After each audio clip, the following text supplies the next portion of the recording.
So hello friends, हम लोग वापस आ गए हैं माइक्रोबायोलॉजी की दूसरी वीडियो लेके। पिछली वीडियो में हम लोग प्रोकैरियोट्स और यूकैरियोट्स जान चुके हैं, क्या होता है, उसके स्ट्रक्चर क्या होते हैं, सब कुछ जान चुके हैं। इस वीडियो में ज़्यादा टाइम वेस्ट ना हो, और प्रोकैरियोट्स तो मैं पहले ही बता चुका हूँ, तो direct structure of ultra structure of bacteria.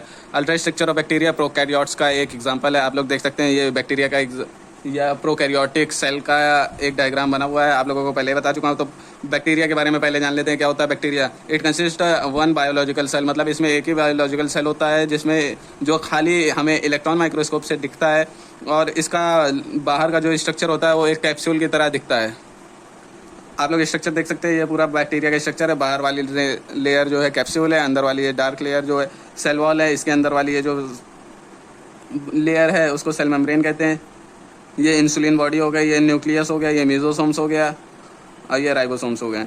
अब बात करते हैं कंपोनेंट ऑफ बैक्टीरिया। बैक्टीरिया के कंपोनेंट क्या क्या है। कैप्सूल, कैप्सूल कल ही बताया था, शेप और साइज़ के लिए होता है। प्रिवेंट अटैचमेंट करता है, बाहर से कोई आके अटैक ना कर दे तो उसका अटैचमेंट रहता है बैक्टीरियोफेज से, बैक्टीरिया से बचाने के लिए और इंजरी से बचने के लिए। ये आउटर लेयर होती है, ये किसी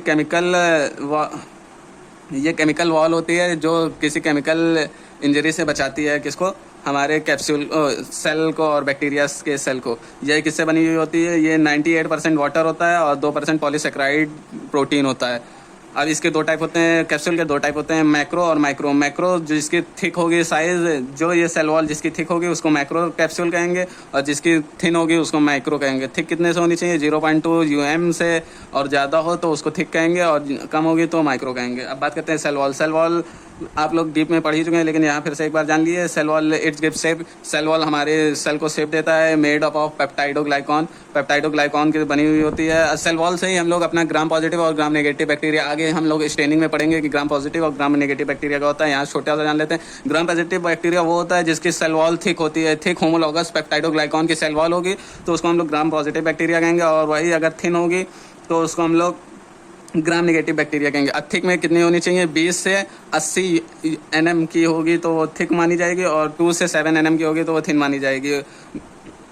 ये हमारी बॉडी को आइडेंटिफिकेशन बैक्टीरिया में हेल्प करता है सेल वॉल। अब सेल मेम्ब्रेन की बात करते हैं। ये एक थिन लेयर होती है जो सराउंडेड होती है सेल और साइटोप्लाज्म से। ये साइटोप्लाज्म को ढक करके रहती है। इसको ये एक सेमी परमेबल मेम्ब्रेन की तरह वर्क करती है। इसको ट्रांसपोर्ट ऑफ सॉल्यूट और इलेक्ट्रॉन और प्रोटीन्स में हेल्प करती है।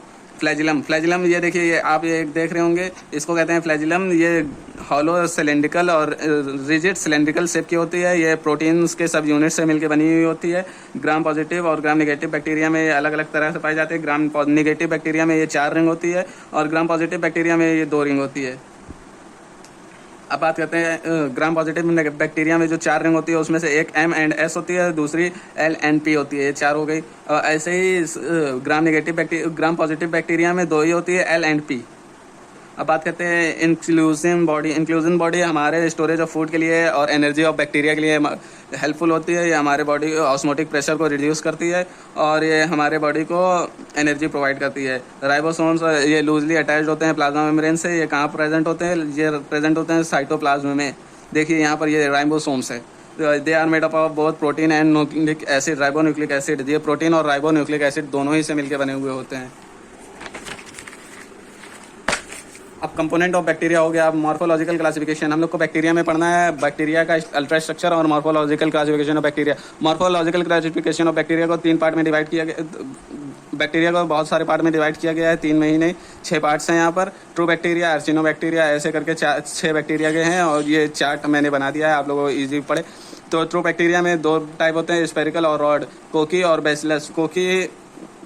ट्रू बैक्टीरिया कोकी और बेसिलस। कोकी और बेसिलस में भी बहुत सारे डिवाइड हैं। कोकी में कोकस, डिप्लोकोकस अगर एक है तो डिप्लोकोकी का मतलब होता है गोल, राउंड, ओवल शेप। अगर 2 है तो डिप्लो, और ये अगर लाइन से चेन में मॉर्फिज्म में है तो स्ट्रिप्टो, और अगर ये 4 है एक स्क्वायर की फॉर्म में है तो टेट्राइड, और ये अगर एक क्यूब की फॉर्म में है, देखिए ये क्यूब लग रहा है, नहीं लग रहा है, अगर ये क्यूब की फॉर्म में है तो सर्किना, और ये अगर ग्रेप्स लाइक स्ट्रक्चर है तो स्टेप्सिल। ऐसा ही सेम इसमें भी है। बैसिलियस, बैसिलियस को रॉड शेप बैक्टीरिया भी कहा जाता है, या ओवल शेप। तो कोकी बैसिलियस और ओवल शेप का बैक्टीरिया होता है। मोनो बैसिलियस, एक बैसिलियस होगा तो मोनो होगा, 2 होगा तो डिप्लो होगा, 3 या 4 होंगे अगर स्ट्रेट लाइन हो, या 4 स्क्वायर की तरह हो तो टेट्राएड, स्टिप्लो स्ट्रेट लाइन वाले को स्टिप्लो चेन जो बनाता है, और अगर थोड़ा अलग अलग होंगे तो पायली, ऐसे कर करके देख लिए आप लोग। ऐसे ही हमारे अर्चिनोमाइसाइटिस जो ब्रांचिंग शेप में होते हैं, स्पायरोचाइटिस जो ग्राम पॉजिटिव नेगेटिव बैक्टीरिया दोनों ही होते हैं, इनकी लेंथ अलग होती है, ब्रांच लाइक नहीं होते हैं। माइक्रोप्लाज्म में एक डीएनए, सेल मेम्ब्रेन और राइबोसोम्स प्रेजेंट होता है। ये हमारा ज़्यादातर निमोनिया कॉज करने के लिए होता है, रेस्पिरेटरी ट्रैक्ट में क्रॉस करता है। दूसरा बैक्टीरिया है हमारा क्लेमाइडिया और रिचेट्सिया। तो रिचेट्सिया नॉन मोटाइल है, जो मूवमेंट नहीं करता है। ये ज़्यादातर ग्राम नेगेटिव बैक्टीरिया में पाया जाता है। इसमें भी ब्रांचिंग नहीं होती है और चेन भी नहीं होती है। देखिए स्पायरोचाइटिस में चेन होती है, इसमें चेन भी नहीं है ना ब्रांचिंग है, सब अलग अलग घूम रहे हैं। ऐसे क्लाइमेडिया में ओवल शेप्ड का बैक्टीरिया होता है, ये भी ग्राम नेगेटिव में ही ज़्यादा पाया जाता है। तो फिलहाल के लिए ultra structure and morphological classification of bacteria यहाँ फिनिश होता है। अगर वीडियो अच्छी लगी हो तो सब्सक्राइब करना ना भूलें और बेल आइकन को दो